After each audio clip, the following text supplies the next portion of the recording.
Good Morning Business, la matinale de l'économie.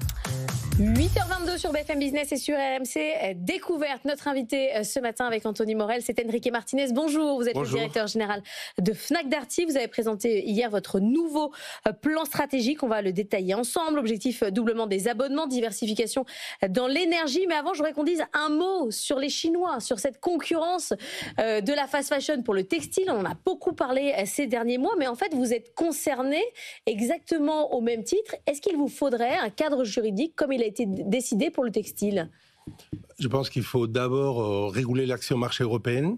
Aujourd'hui, il y a des failles, il y a des trous dans la régulation, qui est parfois un peu complexe, qui permet de s'évader des frais des douanes, des contrôles. Et surtout, et pour moi le plus inquiétant, c'est que ces produits ne correspondent pas à la normative qu'on a validée pour les consommateurs européens depuis des décennies. Donc avant tout, il faut protéger les consommateurs européens.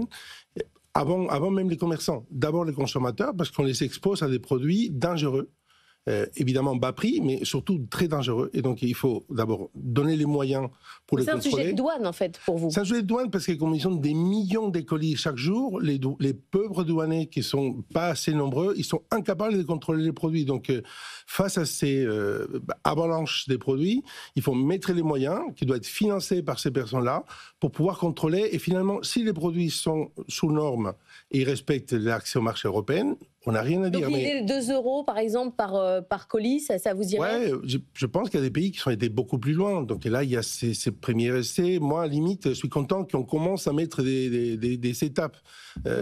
Parce que l'ennemi du parfait, il faut commencer. Il faut commencer à regarder ces dossiers concrètement, mais pas à l'horizon 2028, à l'horizon d'aujourd'hui. Parce que je pense que vous restez beaucoup de monde dans ces plateaux qui crient alerte parce qu'il y a vraiment urgence à agir. Anthony. Alors, ce qui est intéressant dans la stratégie que vous avez annoncée, c'est notamment le fait que vous misiez énormément sur les services. J'allais dire, c'est presque une stratégie à la Apple, où Apple, ils veulent plus vendre que des produits. Maintenant, c'est 25% de leur chiffre d'affaires, c'est du service parce que c'est de la récurrence, de la fidélisation. Vous êtes un peu dans cette idée-là. Vous pouvez nous donner un petit peu quelques exemples? Oui. Nous, on pense que les clients ils ont besoin de plus en plus de services et l'accès aux services devient de plus en plus rare et complexe. Donc, c'est une opportunité pour nous, dans un marché où les consommateurs cherchent du sens, peut-être réparer et garder les produits plus longuement, et on va les aider à faire ça, à nous de créer un modèle économique pour les permettre. Donc, nous avons inventé, entre autres, un modèle de réparation par abonnement, illimité, avec un prix raisonnable, et qui fait aujourd'hui plus de 1 400 000 abonnés dans une durée depuis courte. 1 400 000 personnes payent les 12 € par mois de Darty Max pour réparer tout. Ça veut dire qu'on a réparé 2,5 millions des produits l'année dernière, et donc la France est les champions du monde de la réparation des produits. Ah oui. Donc il y a une vraie demande pour ça, parce que quand on regarde, par exemple, sur les smartphones, quand on regarde les benchmarks, les Français disent « Ah oui, c'est génial, la réparabilité », mais en fait, dans les critères d'achat et les critères de choix, ça arrive très très loin en réalité. Donc non. C'est une réalité, il y a une vraie demande du consommateur. Il y a 2 indicateurs. Un, la réparation massive, parce que c'est disponible, parce que c'est accessible, parce qu'on a formé beaucoup de monde. Donc il faut avoir des mondes pour réparer. Et aussi regarder les marchés de reconditionner. Le marché de reconditionner en France, il est énorme. Il est incomparablement plus majeur que dans n'importe quel autre marché au monde. Donc ça aussi, ça parle les consommateurs sont aujourd'hui avertis et disponibles pour faire ça. Et puis l'offre, elle est disponible. Donc la combinaison des deux. Donc ça marche, la réparabilité?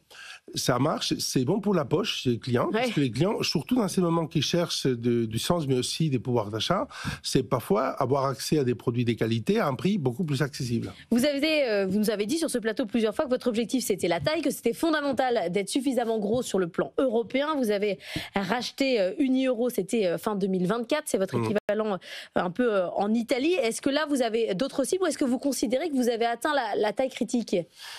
Juste pour vous donner un peu la lecture, entre 2016 et 2024, on a passé d'une société qui était à 4 milliards, et on est presque à 11 milliards. Donc les schémas est rapide et énorme. Donc est-ce qu'on pourra aller plus loin? Peut-être, mais là, aujourd'hui, je pense... Vous avez la bonne taille? On a une taille qui est suffisante, on est leader dans notre région, c'est côté de l'Europe qu'on aime autant. On a énormément d'opportunités. Les plans qu'on a dévoilés hier, Beyond Every Day, ils montrent toutes les opportunités d'expansion géographique dans nos marchés, autour du monde des services. Et aussi, on s'intéresse aux entreprises, parce qu'on se rend compte qu'on est en train de créer des actifs, des services, d'accompagnement utile pour les consommateurs finaux, mais aussi pour les entreprises qui cherchent aussi à optimiser ces opérations. On mène sur les B2B et aussi pour proposer nos infrastructures pour d'autres. Aujourd'hui, c'est fait de plus en plus dans les mondes des affaires, c'est être capable de partager même avec d'autres vendeurs pour optimiser et consolider nos opérations. Et alors dans le B2C, pour le coup, vous voulez aussi vous lancer dans l'intelligence artificielle. Alors ça, il faut que vous nous expliquiez en quoi vous allez proposer des services liés à l'IA quand on va chez Fnac Darty. Nous, on est au centre de tout. Parce que pour faire de l'IA, très souvent, vous avez besoin d'un appareil. Il y a un appareil qu'on commence à distribuer, on est largement leader dans ces domaines, ça va permettre de donner l'accès. Donc on forme nos équipes pour accompagner les clients et les produits qui arrivent de plus en plus nombreux dans nos rayons. Et après, il y a l'accès aux services. On propose par nos abonnements, on propose l'accès à services bien maîtrisés, bien structurés, bien pricés, ce qui va faire que les clients, parce que je pense qu'il y a, ça va être une affaire de tous et tout le monde doit bénéficier, mais ça ne sera pas gratuit tout le temps. Il y aura peut-être des formules par abonnement et ces formules seront partie de nos projets. Donc c'est encore, alors c'est intéressant parce qu'il y a beaucoup d'abonnements et on parle maintenant d'un phénomène de saturation autour de l'abonnement. C'est-à-dire les Français, dans le monde entier d'ailleurs, on a Netflix, on a l'abonnement, ça fait trop de dépenses contraintes. Ben c'est ça en fait. Et est-ce que c'est pas quelque chose que vous craignez ou que vous constatez? Je pense que l'abonnement, les clients, ils sont aujourd'hui beaucoup plus avertis qu'avant. Ils vont garder ceux pour lesquels ils ont un bon retour d'investissement. Il y a un sens économique très fort des consommateurs. Les choses qui sont inutiles ou accessoires, peut-être ils vont lâcher. Celles qui sont au centre des besoins et qui proposent des services nécessaires et qui font des économies, eux, ils vont garder. Et nous, on a l'expérience en très peu de temps, 1 400 000 personnes sur ces formules Darty Max et un total 2 millions de personnes sur nos formules d'abonnement. Sur la diversification, on le voit à la Fnac, pour tous ceux qui vont, vous pouvez acheter des cartes postales et des grille-pains, mais vous pourrez aussi désormais prendre un abonnement pour l'entretien de votre chaudière où vous allez pouvoir installer des panneaux électriques, vous diversifiez dans l'énergie. En fait, on les fait déjà en Italie. La société que nous avons acquis, Uniero, qui est le leader de marché italien d'électronique et électroménager, il a une filiale qui s'appelle Covercare qui fait déjà ces services pour les privés, pour les particulières, d'installation, des services de gestion. Et on va s'inspirer fortement de ces compétences et on s'est dit pourquoi pas les faire dans nos autres territoires. On avait déjà eu des petits pieds dans le monde de l'énergie, on distribuait des contrats d'énergie au nom des Engie et EDF. Et pourquoi pas aller plus loin parce que les clients, ils ont besoin de plus en plus de ce type de services et Darty, évidemment, est les compagnons parfaits pour besoin autour de la maison. Anthony. Mais c'est vrai qu'il n'y a pas un risque de trop grande diversification et de perte d'identité. C'est-à-dire, je vais chez Fnac ou chez Darty et finalement, je peux trouver tout et n'importe quoi. C'est devenu un immense bazar, quoi, finalement. Honnêtement, 90% de l'offre, elle est assez stable et assez reconnaissable. Après, la Fnac et Darty, ils ont été toujours capables d'innover, de proposer des nouvelles tendances.